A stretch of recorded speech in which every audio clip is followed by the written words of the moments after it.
How much should we share about ourselves as counselors? Big topic today, guys. And in my training, I was told to be a blank slate and not share anything about ourselves. But does this help? Self-disclosure has been something which I had to battle with, especially at the start of my therapy training, because I was told it's wrong to share anything, be a blank slate, and let the client fill the room. A little bit about me. My name is Philip. I'm a therapist working in London with over 10 years of experience, not only helping clients, but also helping therapists to reach potential clients and help more people. But in our new social media driven age, I don't know if this is helpful or not. And I did some research and I understand that people are looking for a connection with their therapist before even meeting them. So it means that even when we're advertising, we should be sharing a little bit more about ourselves. But coming back to the therapy space for a minute, by not sharing something about yourself, it means that our clients are feeling alienated. They're coming to therapy hoping to connect with someone to share their deepest, darkest secrets. So they want to know that the therapist can understand where they're coming from, gets it, so that we're not pushing them away. The fear is telling them it's going to happen. And as a fellow therapist, I know that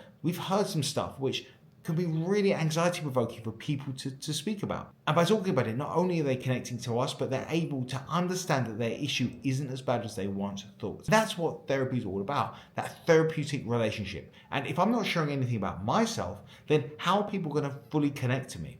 And in my therapy training, we were always told when someone asks me a question to reflect it back. Why is it important for you to understand that? And the client says to me, well, it's important because I asked it, because I want to know that you get it. And by me saying, well, do you not feel I get it? It's just pushing them further and further away. I know enough about Sigmund Freud to know what he went through in terms of having to leave Austria, in terms of his health issues, in terms of creating psychoanalysis. And if we hadn't heard that, probably wouldn't have psychoanalysis, therapy, CBT, any of this stuff. So it's important that we're able to connect with our clients, and this is all through self-disclosure. Really important, I mentioned, it's not about overtaking the session so that our clients feel like they're just listening to us. And this has happened, I've seen in therapy sessions, when clients are coming to me saying their last therapist just told them about their lives, and the client ended up having to fix their lives for them. That's never okay. Boundaries are so important, but by understanding the power of connection, self-disclosure, it can aid the therapeutic setting, aid your clients, and also everything works for everyone, including you. As a therapist, I know how frustrating it can feel going, I know how to get through this, but I can't tell them how I did it, or I can't tell them how I had this experience, so I just have to leave them. And then the client feels even more dejected and even more alone and sad. It's something which is so delicate because, again, I don't want you to take over the therapy setting, but by a little bit of a snippet of your life and experience that you've had, it's going to help the client to understand themselves. I want to talk a little bit about advertising here because the similarities between everyone's profiles, everyone's websites, everyone's social media pages is just astounding.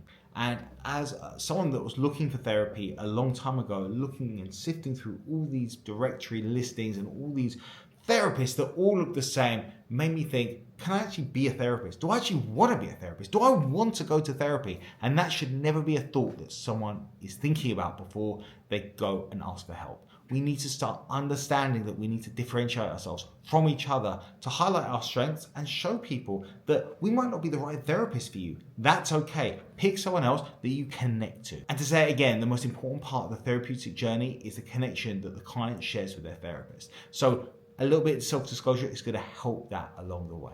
Let me know about how much you just self-disclose. Let me know about how you feel about it, because I'd love to understand what's stopping you from disclosing, if you've seen it helpful or not. And you don't have to agree with me, of course, but it's just through the research that I've done from the 10 years that I've spent doing this, I needed to share how important that I found self-disclosure being. Guys, we're doing this together, so I'd love to hear your feedback. Let me know what you're dealing with. Let me know what you found helpful, and I can do a video talking about that soon. Speak to you soon, guys.